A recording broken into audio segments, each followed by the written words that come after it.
Cricket అభిమానులంతా ఎంతో ఆసక్తిగా ఎదురుచూస్తున్న ఐపీఎల్ 2024 సీజన్ మరికొన్ని రోజుల్లో ప్రారంభం కానుంది. మార్చ్ 22 నుంచి Chennai super Kings royal Challengers Bengaluru మధ్య తొలి మ్యాచ్తో ఈ మెగా టోర్నీ మొదలు కానుంది. ఎప్పట్లాగే ఈ సీజన్ కోసం కూడా ప్రపంచవ్యాప్తంగా ఉన్న క్రికెట్ ఫ్యాన్స్ వేయి కళ్లతో వెయిటింగ్. అయితే ఈసారి సీజన్కు పార్లమెంట్ ఎన్నికలు కాస్త అడ్డుతగిలేలా ఉన్నాయి. ఇదే ఏడాది లోక్సభ ఎన్నికలు ఉన్న నేపథ్యంలో బీసీసీఐ కేవలం 21 మ్యాచ్ల షెడ్యూల్ని మాత్రమే విడుదల చేసింది. లోక్సభ ఎన్నికల షెడ్యూల్కు అనుగుణంగా మిగిలిన మ్యాచ్ల షెడ్యూల్ను ప్రకటించనుంది బీసీసీఐ.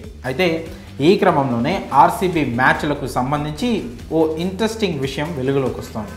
అదేంటో ఇప్పుడు చూద్దాం. ఐపీఎల్లో ఇప్పటి వరకు 16 సీజన్లు జరిగాయి. 2008 నుంచి 2023 వరకు జరిగిన సీజన్లో ఒక్కసారి కూడా కప్పు కొట్టని జీరో కప్స్ టీంలో ఆర్సీబీ కూడా ఒకటి. అయినా కూడా ఆ టీంకు భారీ ఫాలోయింగ్ ఉంది.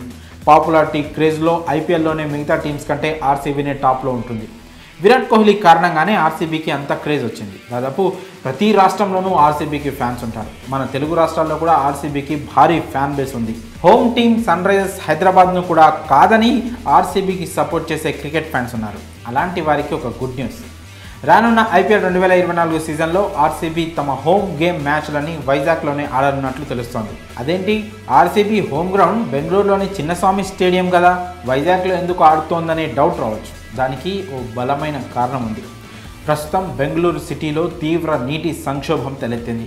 తాగునీటి కోసం ప్రజలు చాలా ఇబ్బందులు పడుతున్నారు. ఒక్కో ట్యాంకర్ని దాదాపు 2 నుంచి 3 వేల వరకు పెట్టి కొనుగోలు చేసి బిందెలు క్యాన్ల లెక్కన కూడా అమ్ముతున్నారు. ఈ నీటి ఎద్దడిని దృష్టిలో ఉంచుకొని బెంగళూరులోని చిన్నస్వామి స్టేడియంలో నిర్వహించే ఆర్సీబీ మ్యాచ్లను వైజాగ్ తరలించాలని కర్ణాటక క్రికెట్ అసోసియేషన్ భావిస్తున్నట్లు సమాచారం. అయితే ఈ విషయంపై ఇంకా ఎలాంటి అధికారిక సమాచారం లేదు.